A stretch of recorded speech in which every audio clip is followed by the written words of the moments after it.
Boa noite, meu nome é Felipe Mion, esse é o canal Crime e Comédia. Se você é novo aqui, oi. Se você não é novo aqui, oi. Aliás, acabei de perceber que no primeiro caso, todo mundo vai ser novo, né? Tipo assim, 0 inscritos. No Crime e Comédia, a gente fala de true crime, mas a gente também tenta fazer isso da forma mais leve possível. Então, se você gosta de true crime, mas odeia ter pesadelos, eu sugiro que você se inscreva nesse canal, porque é pra isso que eu tô aqui. No caso de hoje, eu vou responder uma pergunta que nos persegue há séculos. Qual livro é melhor? A Bíblia ou o Corão? A louca. Não. Mas no caso de hoje se passa no Vaticano. Open the doors and tell the world the truth. O caso de hoje é sobre a Emanuela Orlandi, também conhecida como a Garota do Vaticano. Mas, como eu sempre digo, vamos por partes, como diria Jack, o Estripador. Emanuela Orlandi nasceu no dia 14 de janeiro de 1968. Ela era filha de uma mulher chamada Marla Orlandi e Ercole Orlandi. O pai dela era um funcionário da Casa Pontifícia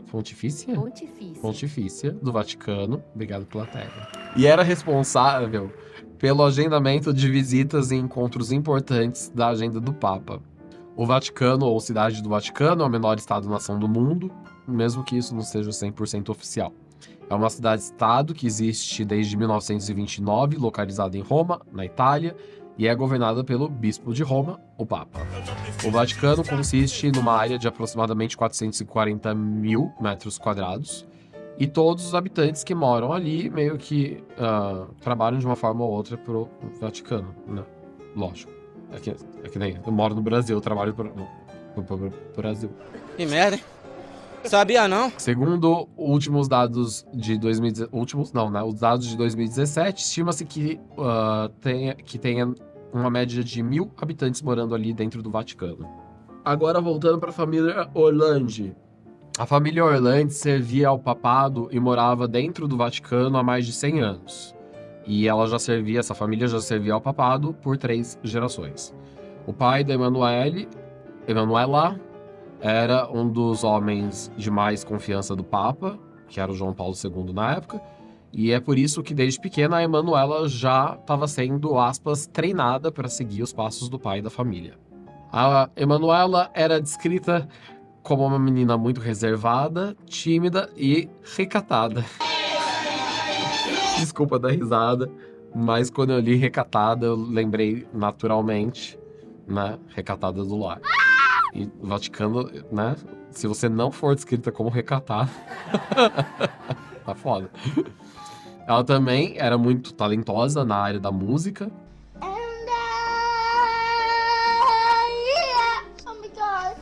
Ela era membro ativo, né, da igreja, participando sempre de corais durante as missas. Ela também sabia tocar piano, violão e estava estudando flauta transversal na escola de San Apolinaris, é só fazer o sotaque.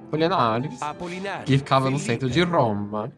Em uma quarta-feira, dia 22 de junho de 1983, era um dia extremamente quente, e enquanto a Emanuela se aproximava para sair para aula de música, a menina pediu para que o seu irmão mais velho, que chamava Pietro, desse uma carona para ela, pois para chegar na aula ela precisava caminhar 200 metros naquele calorão e pegar um ônibus que se dirigia para fora do Vaticano. O Pietro recusou dar a carona. Desculpa, gente, meus olhos estão chorando sem eu querer.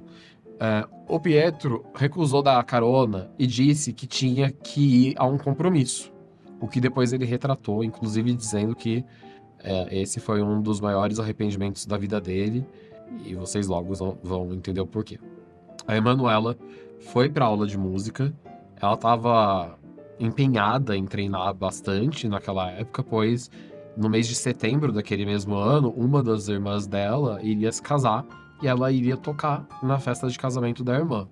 Naquele dia, ela acabou chegando atrasada na aula, uma coisa que não era o habitual, e segundo a sua professora, a Emanuela parecia estar nervosa e agitada, tanto que ela não conseguiu se concentrar nas lições do dia e acabou pedindo para sair mais cedo, sendo liberada pela professora às 18h50. Pouco tempo depois, a Emanuela ligou para falar com a mãe dela, mas foi a irmã da Emanuela que acabou atendendo o telefonema. Segundo o relato da irmã, a Emanuela disse nesse telefonema que um homem, em um BMW verde, a havia abordado na saída da aula de música e que ele fez uma proposta de trabalho como revendedora de produtos de cosméticos da Avon, e que ele disse que ela receberia uma quantia em dinheiro em troca de entregar panfletos divulgando a, aspas, oportunidade de emprego na Avon, e era sobre isso a ligação, basicamente. Uma vez que a Emanuela tinha 15 anos de idade, ela telefonou para pedir aos pais a autorização para distribuir esses panfletos em troca de algum dinheiro oferecido por esse homem desconhecido, e divulgar, né, o esquema de pirâmide. A ótima oportunidade de ganhos extras da Avon. A irmã, então, pediu, né, a irmã que atendeu o telefone, pediu para a Emanuela retornar a ligação há algum tempo, mas o telefone nunca mais tocou. Agora o nariz tava, tipo assim, daqui a pouco todos os orifícios. A Emanuela também tinha um compromisso com outra irmã e uma amiga aproximadamente às 19h15 daquela mesma noite. Mas depois de esperar por algum tempo e a Emanuela não aparecer, essa irmã decidiu ir voltar para casa porque imaginou que talvez a Emanuela tivesse se esquecido do compromisso, que já estivesse em casa. Quando essa irmã chegou em casa, ela perguntou se a Emanuela já tinha chegado, mas a família informou que ainda não. Inicialmente, ninguém ficou muito alarmado, porque pensaram que ela estaria treinando por mais tempo na aula de música, sem saber, é claro, que naquele dia ela tinha saído, inclusive, mais cedo do que o habitual da aula de música. Foi por volta das 21 horas que a família da Emanuela começou a se preocupar com o sumiço da filha. Não apenas pelo fato dela sempre chegar no horário, conhecido dos pais, etc., ser recatada, bababá, bebê, mas vale dizer, ela sempre avisava que horas ela iria chegar, mas também porque às 22 horas o Vaticano fecha os portões.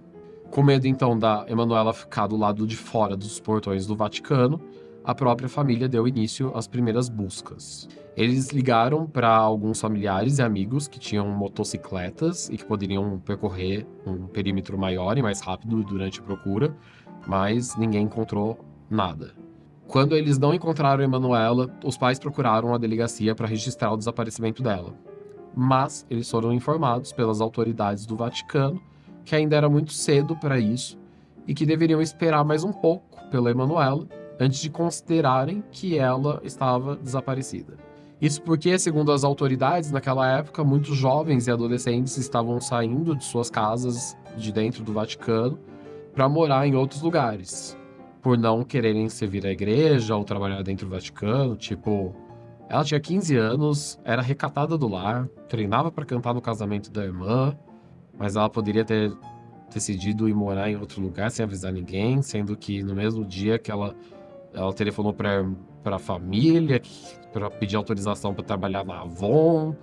Tipo, não fez muito sentido a polícia esperar, não, na minha cabeça, sabe? Enfim, os policiais... E tá saindo toda a maquiagem. Tipo assim, aos poucos, as pessoas vão falando assim, ele tá envelhecendo ao longo dos meses?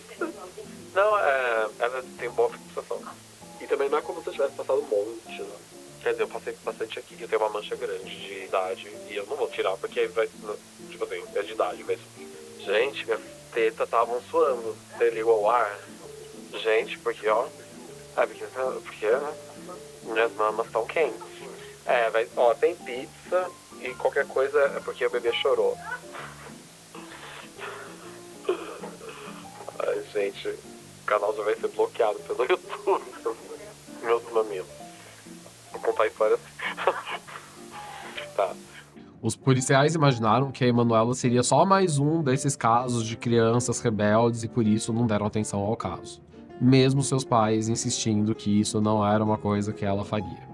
O pai da Emanuela era um homem muito influente, né, como eu já disse, e tinha muitos contatos. Então ele ligou para um conhecido que trabalhava em um jornal local que na manhã seguinte publicou uma foto da Emanuela com detalhes do que teria acontecido, junto com o telefone para contato da família, pedindo, em nome da família, para que as pessoas telefonassem caso possuíssem informações que pudessem levar ao paradeiro da Emanuela.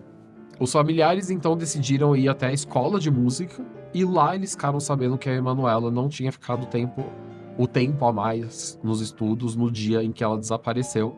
Pelo contrário, que ela havia saído mais cedo e que, além disso, outras pessoas haviam notado o tal do carro verde de onde teria saído aquele homem da Avon, com um detalhe de dar frio na espinha. Aparentemente, testemunhas haviam notado que o tal homem da Avon estaria observando especificamente a Emanuela há algum tempo. O boletim de ocorrência de pessoa desaparecida foi lavrado no dia 23 de junho, após 24 horas do desaparecimento da Emanuela.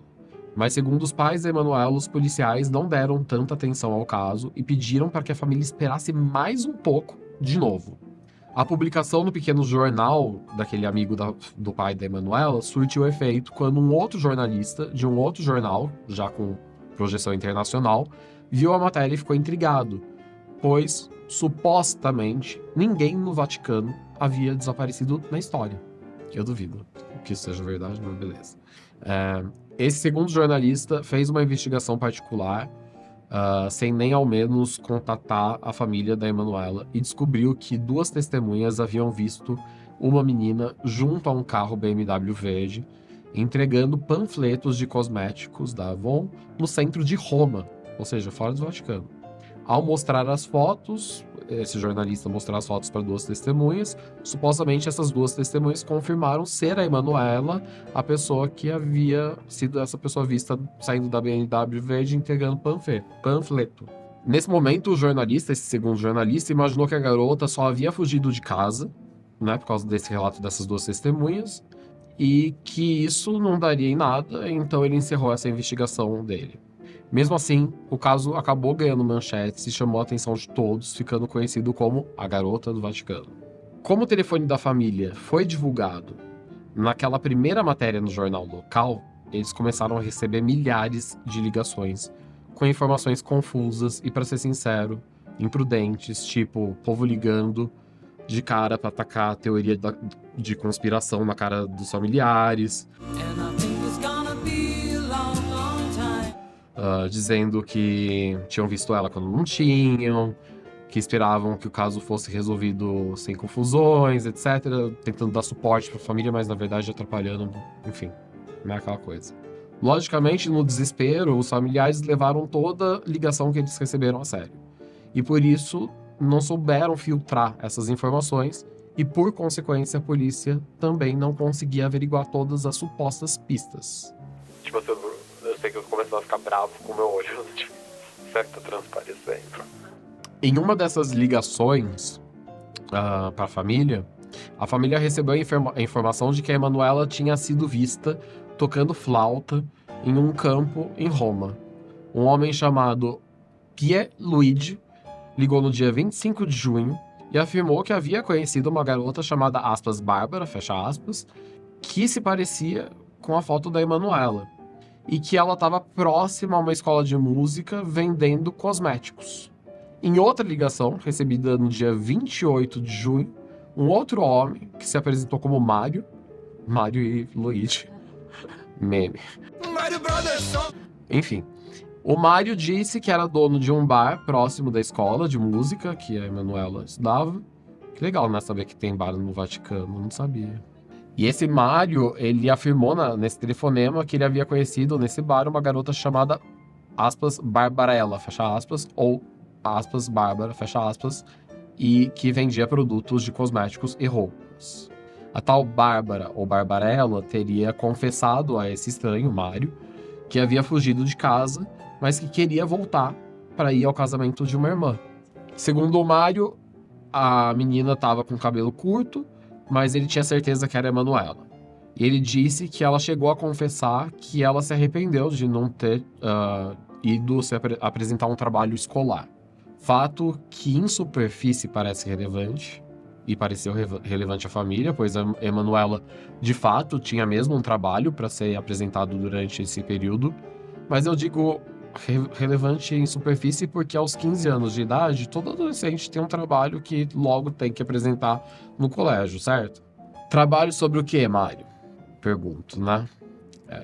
Trabalho sobre o quê? Você perguntou sobre o que era esse tal trabalho, que colégio que tinha que ser apresentado, que data seria a apresentação? Não.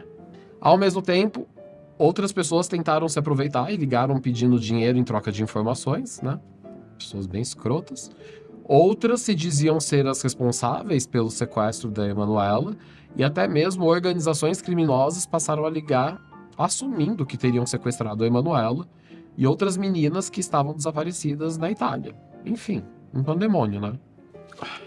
Sem provas de que realmente algum dos telefonemas possuíam informações relevantes, as buscas se intensificaram no dia 30 de junho de 1983, 8 dias após o desaparecimento da garota do Vaticano. Foram distribuídos mais de 3.000 cartazes exibindo a fotografia e os dados da Emanuela. No dia 3 de julho, o Papa João Paulo II fez um pronunciamento no qual ele estendia apoio à família Orlandi e condenava as pessoas envolvidas no, aspas, sequestro da garota. Muito estranho. Porque até então ninguém sabia o que tinha acontecido e de repente o Papa vai lá e fala que ela foi sequestrada. Suspeite. Suspeite. Essa era a primeira vez que o Vaticano se pronunciava e confirmava a hipótese de um sequestro, chamando a atenção da mídia internacional. A mensagem do Papa foi enigmática pelo fato dele dar a certeza de que a Emanuela tinha sido sequestrada, como eu disse, e pedir aos envolvidos, plural, que retornassem a Emanuela à sua família. Até aquele momento as pessoas tinham falado dela ter fugido, certo? E de ser vista nas ruas de Roma, vendendo Avon. Então a declaração do Papa João Paulo II foi a primeira vez que se afirmava tratar de um sequestro, né, de um crime, levando assim a teoria da conspiração de que o Vaticano poderia estar envolvido nesse crime. I need access to the Vatican archives. Após o discurso do Papa, a família recebeu outro telefonema de um homem que se identificou como o americano, aspas, o americano, fecha aspas. Ele teria tocado uma gravação nesse telefonema, supostamente com a voz da Emanuela falando com os pais dela. A família identificou como sendo a voz da Emanuela na gravação. O homem acrescentou que os outros dois homens, Pierluigi e Mário, faziam parte da sua equipe. A equipe exigiu que as autoridades italianas libertassem o Mehmet Ali Agna, um homem que, após fugir de uma prisão turca, tentou matar o Papa João Paulo II em maio de 1981.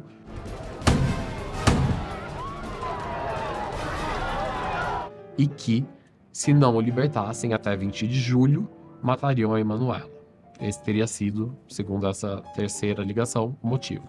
O Mehmet Ali Agna era membro dos Lobos Cinzentos, um grupo turco ultranacionalista de extrema-direita, responsável por muitos ataques terroristas da época. O fato da Emanuela ter sido sequestrada para libertar o Mehmet Ali Agna tornou-se mais uma notícia que ganhou manchete em todas as mídias internacionais. Os investigadores levaram, então, o Mehmet Ali Agna para interrogatório para tentar descobrir quem eram os seus companheiros e onde seria a base, onde possivelmente estaria sendo mantida a Emanuela. O Mehmet disse que desconhecia as pessoas, Mário e Luigi, Pierluigi, e supostamente por estar com medo de tudo isso, né, aspas aqui, medo de tudo isso ser uma intricada operação da KGB para matar ele, o Mehmet, ele disse que, aspas, não faço parte dos Lobos Cinzentos, fui treinado pela KGB. Eles querem o Papa morto, não tenho nada a ver com isso, me exclua dessa narrativa, assinado Taylor Swift. I don't care if they write that. Fecha aspas. Os soviéticos, então, pediram para que entregassem o Mehmet, para que eles, os soviéticos, pudessem, aspas, lidar com ele. Ou seja, né? O Mehmet não foi entregue conforme haviam pedido os soviéticos e os supostos sequestradores, e desde então não se teve mais notícias desses supostos sequestradores. Um oficial de alta patente do Serviço Secreto Italiano confirmou que a forma como o sequestro foi tratado não parecia ser trabalho da KGB. Os sequestradores não pareciam ter estratégia e que essa teoria toda de terrorismo era simplesmente uma forma para encontrar um segredo que havia ocorrido dentro dos muros da cidade do Vaticano. Um segredo. Sério, Einstein? Só tem segredo, não é lá? Supostamente em 2004, uma nova notícia e junto com ela, uma nova teoria surgiu sobre o paradeiro da Emanuela Orlandi. Uma mulher chamada Sabrina Minardi se apresentou informando que se lembrava da Emanuela sentada em uma BMW escura que pertencia ao seu então namorado na época do desaparecimento da Emanuela, um tal de Enrico de Pedis. O Enrico era um gangster popular e chefe da máfia della Magliana, é assim que fala, será? Della Magliana. Magliana? Enfim.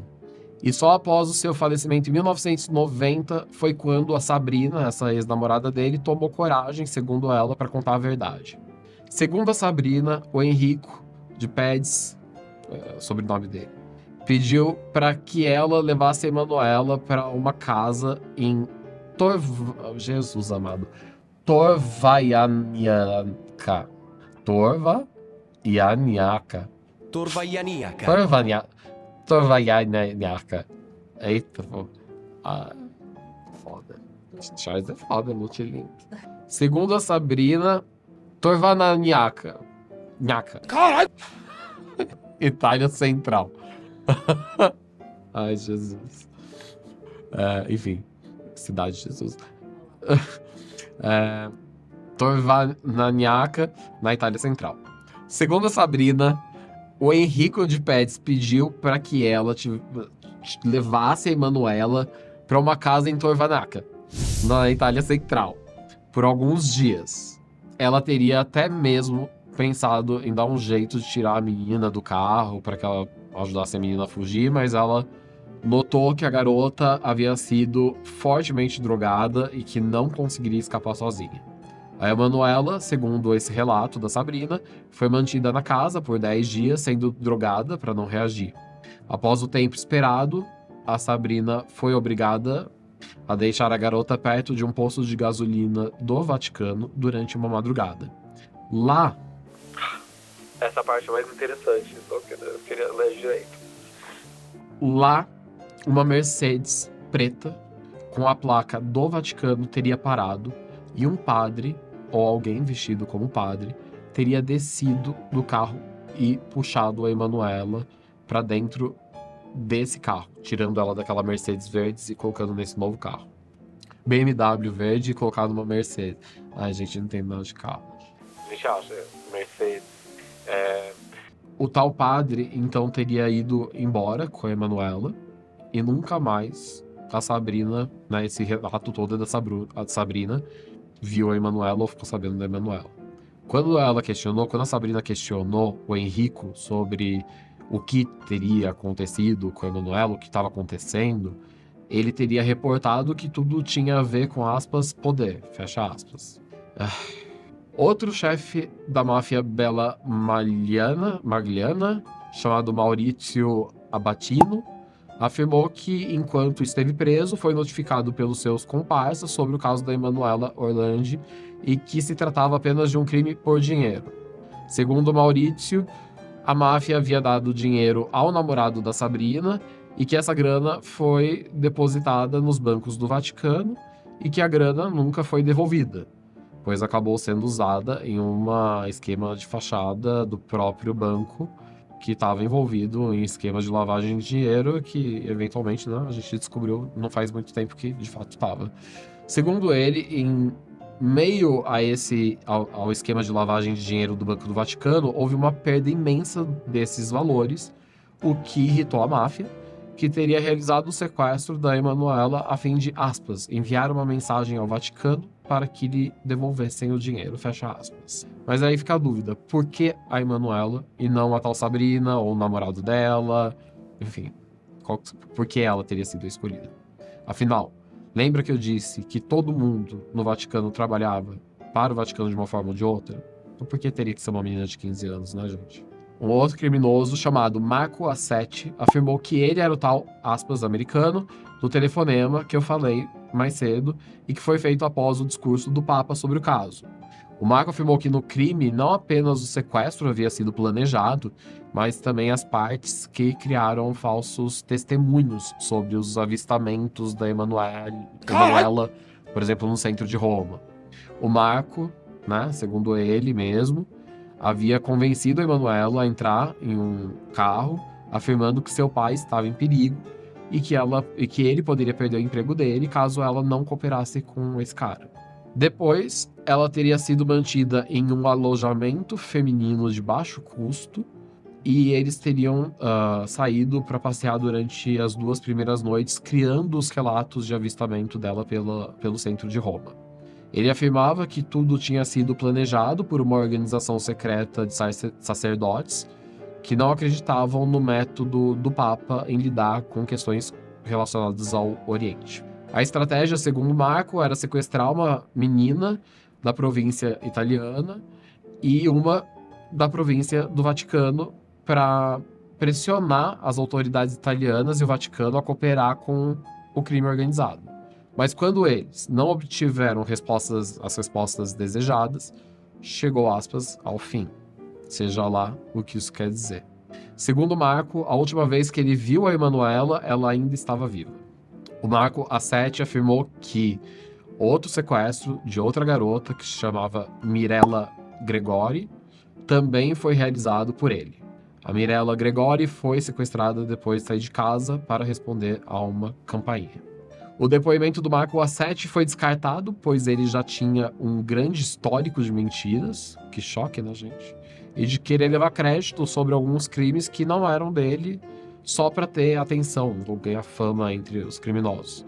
Além disso, nada do que ele tinha contado foi corroborado pelas investigações oficiais. Em 2019, a família da Emanuela recebeu uma carta falando que os restos mortais da garota do Vaticano estariam enterrados dentro de um cemitério teutônico, situado dentro do Vaticano. A carta incluía uma foto do túmulo que pertencia a 2 princesas mortas no século XIX e onde tinha uma frase escrita: "Procure onde o anjo indica". Os túmulos foram abertos junto com as autoridades de Roma e peritos, né, para garantir que o corpo fosse preservado da maneira correta. Mas infelizmente nada foi encontrado no túmulo, nem mesmo as princesas. Não é engraçado, mas tipo assim, né? No mínimo a pessoa que tinha originalmente enterrada, né? Nem ela. Tá no nosso lar. Minto, o nosso lar vai só espírito. Ela foi já arrebatada com o corpo e tudo. Tá.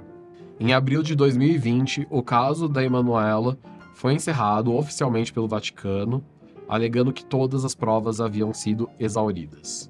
Em 20 de outubro de 2022, uma série documental sobre Emanuela Orlandi foi exibida na Netflix, e após 37 anos do seu desaparecimento, uma amiga da Emanuela revelou uma informação que ajudou a entender a possível razão do desaparecimento. Dias antes de desaparecer, a Emanuela tinha confessado que, enquanto passeava pelos jardins do Vaticano, que ela foi assediada sexualmente por um membro da igreja, alguém que ocupava uma posição importante e era muito próximo ao Papa. Essa informação batia com a história contada há muitos anos atrás pela Sabrina, ex-namorada do Enrico, que havia dito que a Emanuela tinha sido entregue a um suposto padre em uma Mercedes, na calada da noite. Emiliano Fittipaldi, um jornalista que investigava o Vaticano há anos, também foi entrevistado e, em seu depoimento, afirmou que durante uma entrevista ele soube por um padre que arquivos importantes que eram mantidos em um cofre dentro do Vaticano haviam sido roubados e dentro deles havia uma pasta completa com um dossiê secreto sobre a Emanuele Orlandi. Os documentos indicariam que o Vaticano sabia exatamente o que tinha acontecido com a garota. Esse jornalista supostamente recebeu uma fotocópia de uma carta de apresentação de um dossiê, que listava as despesas suportadas pelo Estado do Vaticano para as atividades relacionadas a Emanuela. O documento declara, supostamente, o valor coberto pelo Vaticano para alimentação, despesas médicas, acomodação, taxas e viagens. O dinheiro não foi gasto na cidade do Vaticano, mas em Londres, na Inglaterra, e indicava supostamente que as despesas se estendiam desde o ano de 1983 ao ano de 1997. Nesse suposto dossiê, um local de embarque indicava, supostamente, como destino um albergue de juventude para meninas de propriedade de padres Scalabrinis, uma congregação católica com uma forte ligação com o Vaticano. Portanto, diante das teorias mais aceitas, a Emanuela teria sido sequestrada pelo Enrico de Pedres e entregue a um padre na calada da noite, depois levada do Vaticano para Londres. A despesa final anotada estava relacionada à transferência de volta para a cidade do Vaticano, com uma documentação final que poderia indicar que a Emanuela morreu em Londres no ano de 1997 e que seu corpo foi devolvido à cidade do Vaticano para ser enterrado onde ela nasceu. Ainda segundo esse jornalista, o Vaticano não havia cooperado com a família Orlandi desde o início, e quanto às testemunhas que se apresentaram, mais parecia que o Vaticano tinha um papel enorme a desempenhar no acobertamento do desaparecimento da Emanuela, do que na solução do caso. Como a Emanuela pertencia a uma família católica conservadora, ela talvez nunca se atreveu a compartilhar esse segredo com ninguém. Talvez ela soubesse que ninguém acreditaria nela, ou que ela seria silenciada, mas por não ter provas contundentes, o jornalista acreditou melhor não revelar sua posição na época. O jornalista achou melhor não revelar sua posição na época em que trabalhou no caso, e apresenta hoje, né, essas teorias como forma de teoria mesmo. Ele não apresenta como fato, não. Até hoje, os irmãos da Emanuela Orlandi procuram por uma conclusão e tentam manter o caso dela sempre nas memórias das pessoas. Caso unsolved. Eu espero que vocês tenham gostado desse vídeo. Se você gostou, por favor, não esquece de se inscrever, apertar o botão compartilhar com amigos. Se você não gostou, não esquece de apertar aquele lá e compartilhar com os inimigos. Mas compartilha. Tchau!